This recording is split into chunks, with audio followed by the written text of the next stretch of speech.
आपला बाप चोर आहे, आपली आई चोर आहे आणि मुख्य म्हणजे ती दोघं हातारडी लुळी मागली.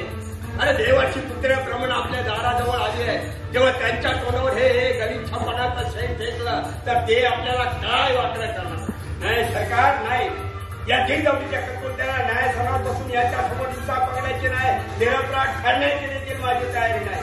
कारण ते अरे मराठी रंगभूमीचा सार्वभौम राजा नटसम्राट गणपतराव बेलवलकर, गणपतराव जोशांचा पट्ट शिक्षक खाडीकर गणकरांसारख्या दैवतांनी त्याच्या पाठीवर थाप मारली असा करावा.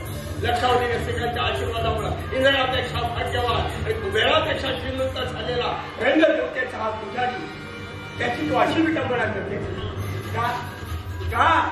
तो तुझा बाद झाला म्हणून, त्याच्या जवळचा पैसा संपला म्हणून, की म्हातारपणाने असा योग लाचार कुत्र्यासारखा तुझ्या दाराशी आला म्हणून.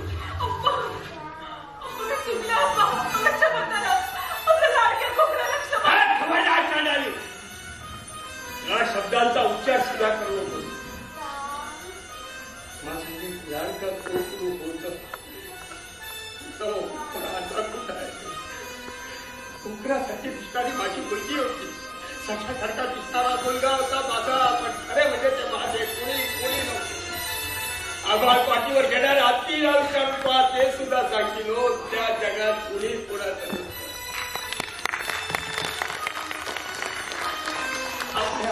आपल्या वाटेतून एक अश्रुक्त आत्मा या पृथ्वीच्या मातीत अवतरतो आणि आपणाला वाटतं आपण आई झालो, बाप झालो, पण खोट आहे सगळं खोट आहे. आपण फक्त जिले असतो, फक्त जिले.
लाईन बिघडली होती, आता सुरू झाली.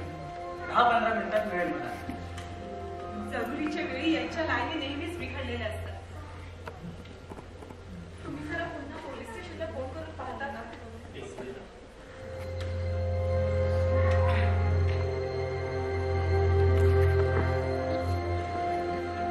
हॅलो पोलीस ऑफिस, जाधव साहेब आहेत का? हा प्लीज. जाधव साहेब, मी कारलेकर बोलते. तुम्हाला काही तपास लागतोय का? नाही, अजून तरी काही नाही. कबूल आहे ते. आम्ही नव्हतो इथं, दोघेही परगावी होतो. हो, तुम्ही कदाचित रात्री गेले असाल. बरं, हो ठीक.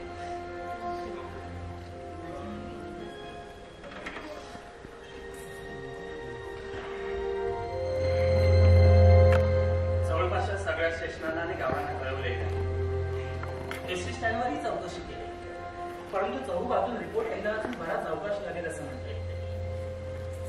पण ती रेल्वेने जाणं शक्यच नाहीये.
गरज नाहीये. हो कळवीन. बर विठोबा, हे काय? ही बॅग कसली घेऊन आलायस? नरू, तुला सांगायला विसरलो तुम्ही. काय? तो नोकरी सोडतोय. काय? नोकरी सोडतोस? सोडली बाईसाहेब, आणि ही बॅग माझी आहे, आपले कपडे माझे आहेत, पाहिजे तर सगळी मोकळी होता. विठोबा, शुद्धीवर आहेस का तू? माफ करा बाईसाहेब. आणि कुठे जाणार आहेस? दूर तर तरी आप्पासाहेबाचा शोध घेत फिरणार आहे गावोगाव. म्हणजे आमच्यापेक्षा तुला जास्त कळकळ आहे का आप्पाच्या शोधाची, आणि त्या पोलिसांपेक्षा जास्त अक्कल? माफ करा बाईसाहेब, आप्पासाहेबांकडे आपण आपले वडील म्हणून पाहता, आम्ही आमच्या राज्याचे सम्राट म्हणून पाहतो त्यांच्याकडे. शिवाजी महाराज वाढले तेव्हा त्यांच्या चिठ्ठीमध्ये त्यांच्या पुत्राने उडी घातली बाईसाहेब. त्यांच्या मुलानं ते कुणा नातेवाईकांनी नव्हे. ते करार वेगळे, ते कायदे वेगळे, आणि पोलिसांचं म्हणा तर त्यांना जमणार नाही ते कदाचित मला जमेल. कारण सक्तीच्या शहाणपणापेक्षा भक्तीचा मूर्खपणा एखाद्या वेळी अधिक यशस्वी होतो. हे आपलं चोरलेलं वाक्य. अशा चोऱ्या करतो मी बाईसाहेब. चोराची पावलं चोराला करू शकतात, त्याप्रमाणे नटाची पावलं नटाला कळू शकतील कदाचित. तुम्हाला तुला जायचं असेल तर जा, पण जाण्यापूर्वी पुरता विचार करायचा असं वाटत नाही. फार नाही, पण थोडा केला. फार विचार केला की माणूस भवऱ्यासारखा जागच्या जागी फिरायला लागतो, खड्डा पडतो, पण प्रगती मात्र होत नाही. हे तसंच चोरलेलं. दुपारबंद थांबलो की मग ठरवलं आता वाट पाण्यात जायचं नाही. आपल्याशी बोलणं केलं आणि कळवणकर साहेबांना फोन केला. मी नाटकात काम करीत नाही म्हणून त्यांना सांगितलं. त्यांनाही आनंद झाला, कारण त्यांच्या मिळवणारे काम होत त्यामुळे तर कोणतेही पाशवले नाही. आपल्याकडे पण थोडीफार रक्कम जवळ आहे, ती सभ्यबंद गावगाव फिरणार आहे. तपास लागला तर आपल्याकडे ताबडतोब मिळेल. नंदा साहेबांकडे कळली.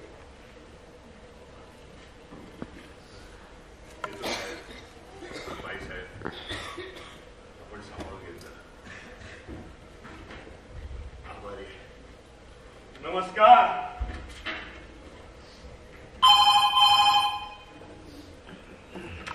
हॅलो, हा बोलतोय. हा बोला जरा. काय म्हणता? हो कुठवर आहे? हो हो ताबडतोब. हो हो लगेच येतो. पोलीस स्टेशन मला जायला.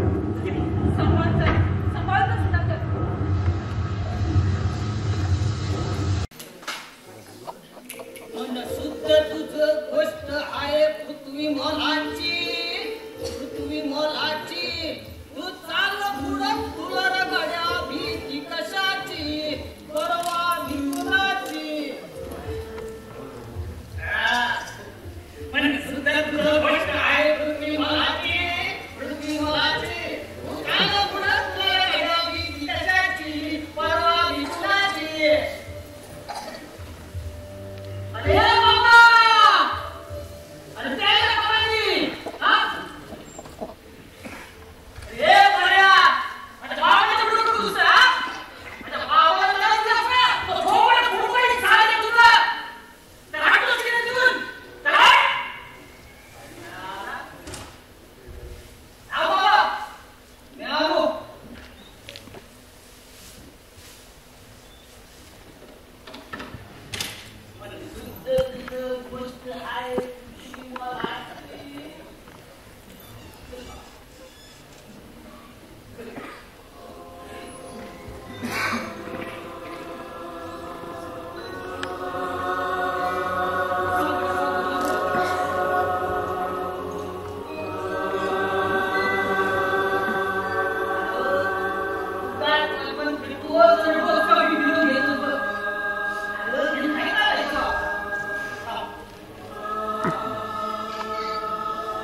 सोंग गाडीवालं आणि माडीवालं खेळाचे जर कसे असतात साला हिम्मत करून नाटक काय चीज आहे ते पाहायचं आपल्याला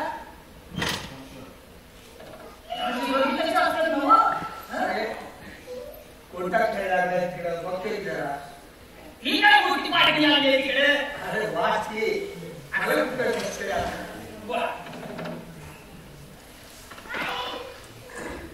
लवकर लवकर आणि दोन खेळ लागले तिकडे बाबू हा आजच्या खेळाचं नाव असतो अरे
तुझं ऐकेल राजा, सगळं ऐकेल.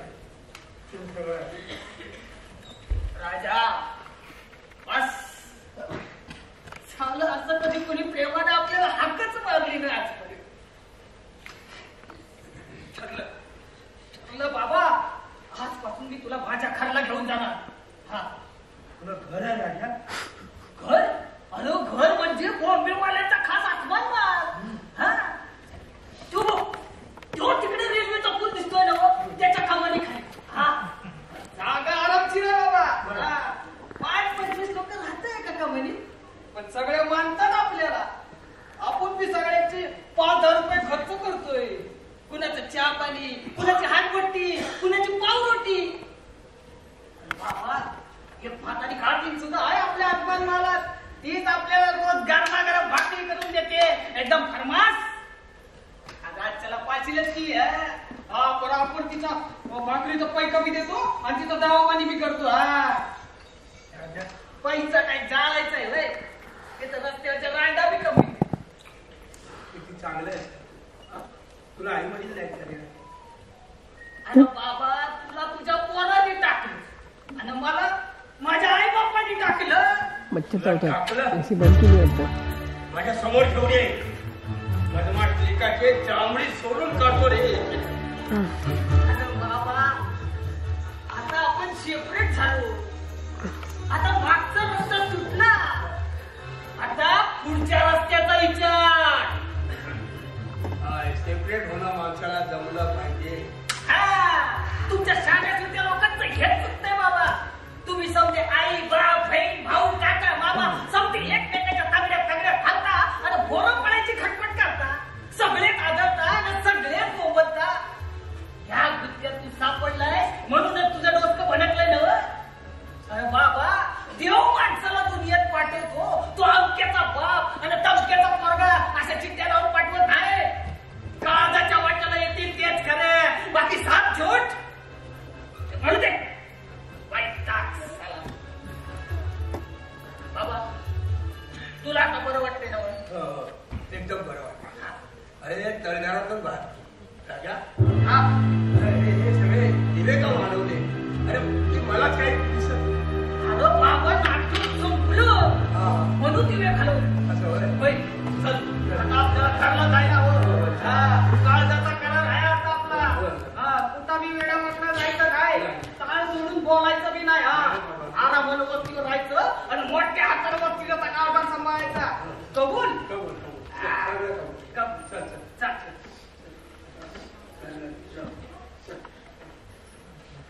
अप्पासाहेब, कोणाची माझी दृष्टी आहे. तुला सांगतो मी कोण आहे. तुम्ही मला ओळख नाही. हो, मी तुमचा विठोबा.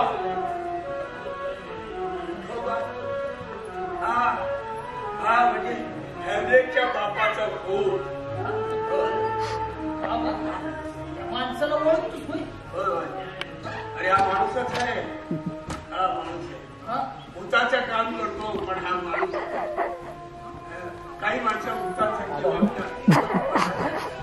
हा खराच माणूस. का धरतो इथं माझ्या पाठीवर? कशासाठी आलाच रे? देव माझ्या नवसाला पावला अप्पासाहेब. देव माझ्या नवसाला पावला. मी मुंबईमध्ये सुद्धा मार्क काढला, पण नंतर सरांवर सगळ्यांना बोलून घेतलं. 2 दिवस सगळ्यांनी मुंबई पालखी घातली. मी आज थिएटर पाहायला सुरुवात केली. म्हणजे एखाद्या नाटकाच्या ठिकाणी आपली भेट व्हायची. आणि तसंच घडलं. हो, अर्ध्या तासापूर्वी मी इथे येऊन गेलो. तुम्हाला इथे बसलेलं पाहिलं. माफ करा अप्पासाहेब. एखाद्या तुम्ही मला दाद देणार नाही अशी भीती वाटली मला. म्हणून साहेबांकडे जाऊन सगळ्यांना बोलून घेतलं. मी टॅक्सीने पुढे बाकीची मंडळी साहेबांच्या कामने येत आहे. सगळीच येत आहे. हो, सगळीजण. अरे माझी खमी आहे का रे? हो, नाही म्हणतात. आघात केला पोरीने आणि आधीच गाडी जाऊन बसली. आणि विठोबा मला सांग, अरे माझी कावेरी आहे का रे त्यांच्याबरोबर?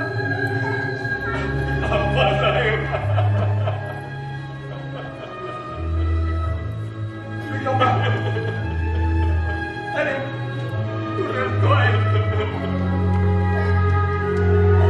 मला आठवलं विठोबा. अरे कावेरी जिवंत नाही रे बाबा. घोड्याला उतरायला जिवंत राहता येतं पण माझ्या कामेरीला बाबा 40 झाले तुला तेच तर बोलतोय मग नाटक सोडू शकत नाही. अरे तू पुन्हा त्या तळजाला शिरायला लागलास होय. अरे ही लोक पुन्हा तुला घरला घेऊन जातील, फाटक्या शेरासारखा बासनात बांधतील आणि पुन्हा पैदा करतील तुझ्या डोसक्याचा. तू हवेसारखा मोकळा राहशील तर चुकाने जगशील.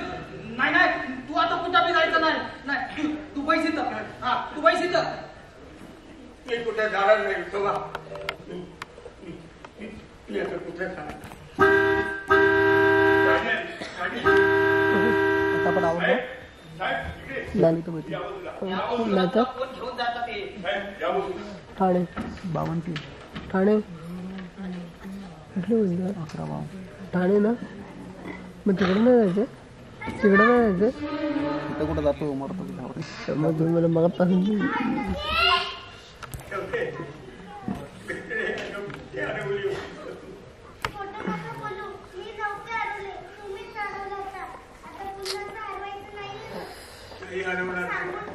नाही हरवणार आणि हरवलं तर असं सापडणार नाही. कधी सापडणार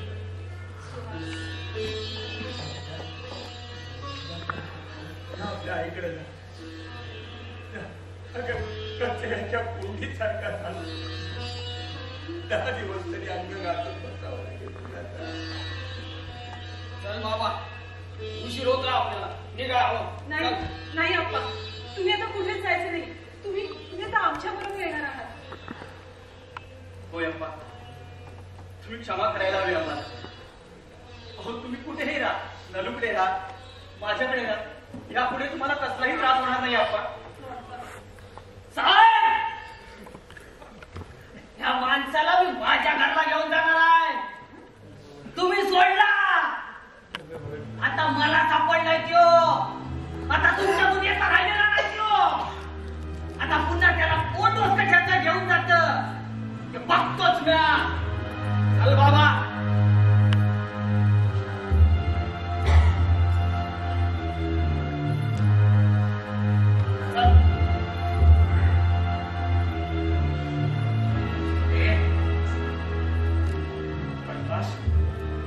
बरायचं त्यांना नाही हटणार. हटबाजूला नाही हटणार. हटतोच की नाही. दरबारी ज्ञान बंद करा आणि रात्रीच्या गैरवरून गंतून जाते. ईश्वरानं दुर्गांपासून आमचं रक्षण केलं आणि आता आम्ही परस्परांचा संहार करायला लागलो. एकदम म्हणजे महाराज मी नटसम्राट गणपतराव देशवरकर तुम्हाला सांगायचं बोलूया. त्या तिकडच्या दुनियेचा तिथे खरे शर्वली खऱ्या चोऱ्या करताय. खरे वृंदावन आपल्या वसुंधरावरती बलात्कार करताय. खरे मॅगनेट आपल्या मित्रांचे कोण पाहताय. तिकडे जा, तिकडे तुम्ही जा. तुमचा राग गेला नाहीये का? आपल्या लाडक्या कुत्र्यावर राग गेला नाहीये का तुमचा? आपली फडकी कुठे ठेवली त्याची मी कुणावरही रागवलेलो नाही. कुणावरही रागवलेलो नाही. चैत्रातली सोनेरी सकाळ माझ्या मुलातून शिरत. नांदून दादा नव्या नाटकाचा पडदा वर जायची पाळी आहे. हवेत धुकाचा श्वास सर्वत्र दाटलाय. ऑर्गनवर नांदीच्या सुरायचं पैसा आहे. आणि बाकीसाठी सगळंपणे अगोदर स्टेजवर राजानं मला सांगितलं थिएटर बस. मला आणखीन काय राजा ये बा ये रे असं माझ्याजवळ ये कवे तो ये भवन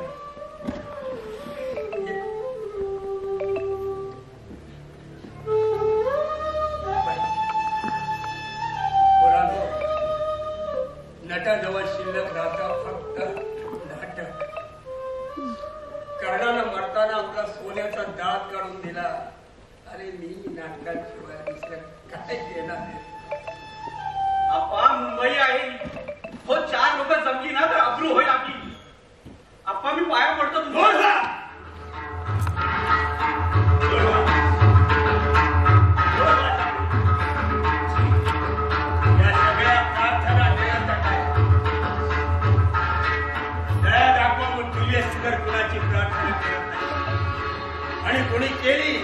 म्हणून त्याच्यावर कधी दया दाखवत नाही. सीधे राज्याला उत्तरेकडच्या नक्षत्रासारखा ज्याच्या आढळपणाला तोड नाही साऱ्या कारागरा आकाशात चितारलाय अनेक तारखा त्यातली प्रत्येक घडते चमकते पण आपल्या जागेवर स्थिर असणारी फक्त एकच ध्रुवाची चांगली.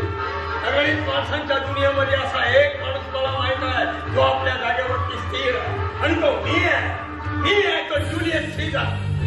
मी आहे अथेल्लो आणि मी आहे प्रतापराव सुधाकर आणि हॅमलेट आणि मी आहे माझा सम्राट गणपतराव बेलवंत.